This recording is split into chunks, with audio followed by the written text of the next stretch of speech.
I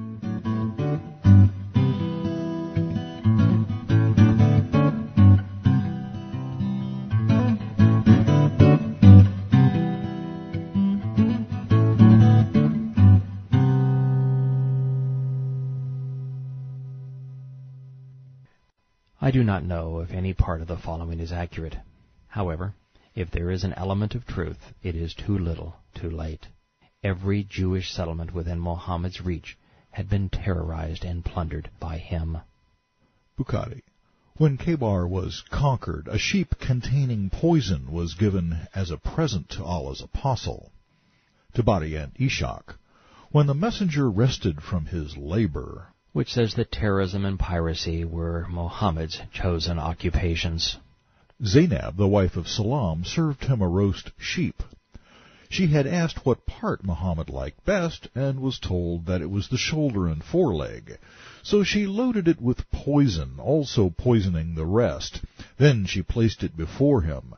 He took a foreleg and chewed it, but he did not swallow. With him was Bishr, who, like the Prophet, took some, but he swallowed it. The Prophet spat out the lamb, saying, "This bone informs me that it has been poisoned." Talking bones and a gluttonous man spitting out his favorite celebratory meal are a little far-fetched. But there is a reason for including the story. The cook was a Jew. This tale was concocted to infer that Khaybar deserved to be sacked. No one had bothered to provide any justification for the initial raid. Muhammad summoned the woman, and she confessed. He asked, "What led you to do this?" This goon claimed that he was a prophet, and yet he couldn't figure this out. Good grief. It's like Hitler asking a Polish Jew why she wanted him dead. She said, "You know full well what you have done to my people." It was as if Mohammed was surprised when folks were upset with his terrorist tactics. Caught up in his make-believe world, he had lost all sense of reality. Tabari and Ishaq. The messenger, during the illness from which he died, said to Bishr's mother, "At this very moment I feel my aorta being severed because of the food I ate with your son at Khaybar." Sure, that makes perfect sense. The poison he had spit out years before was killing him now. The Muslims believed that in addition to the honor of prophethood, the messenger died a martyr. Well, at least we know the reason for this sorry tale. Muslims who don't die martyrs have no chance of paradise. The cowardly terrorist needed to miscast his personal history to die a worthy death. Tabari, Ishaq, and Bukhari. Having finished with Khaybar, the apostle went to Wadi Qura and besieged its people for a while. Then we headed back to Medina, halting at Qura toward sunset. With Muhammad was a slave lad of his, whom Rifa'ah had given him. Suddenly, as we were setting down in the saddle of the Prophet, a stray arrow came down and hit the slave boy, killing him. We congratulated him, saying, "May he enjoy paradise." But Allah's apostle said, "Certainly not. The sheet of cloth on his back is now being burnt on him in the hell fire." He pilfered it from the booty of the Muslims following the Khaybar raid before it was duly distributed. You apparently aren't allowed to steal anything that's already been stolen. And there's a significant conflict between Muhammad's personal example and the rallying cry of the Nation of Islam as they lure African Americans into their ranks.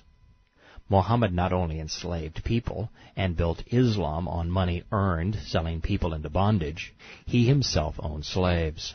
Boys were personal servants, and girls were for personal services.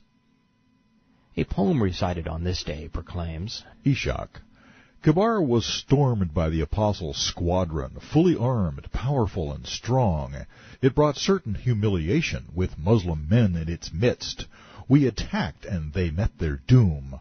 Muhammad conquered the Jews in fighting that day as they opened their eyes to our dust. It's hardly sermon material. But sadly, imams have been preaching the following message for far too long. Ishaq. Masud was one of those who found martyrdom at Khaybar. Muhammad said, "He has with him now his 2 dark-eyed virgins. When a martyr is slain, his 2 virgins pet him. Wiping the dust from his face, they say, "May Allah throw dust on the face of the man who did this to you, and slay him who slew you." It's the antithesis of Christ's love your enemies. But that's really all Islam is. It's the antithesis of Judeo-Christianity. In the next installment of Islamic scripture, a Muslim deceives the Quraysh to collect his belongings. What's interesting is that Muhammad had given him permission to lie and to disavow Islam for money. Ishaq, Hajjaj said to the apostle, "I have money scattered among the Meccan merchants, so give me permission to go and get it." Having got Muhammad's permission, he said, "I must tell lies." The apostle said, "Tell them." Muhammad didn't heed Yahweh's commandment not to bear false witness. This prophet spit on the 10 Commandments. As a result, the Islamic world cannot build a productive economy or develop a stable democracy. The currency for both is trust. The spirit of deceit still haunts Muslims.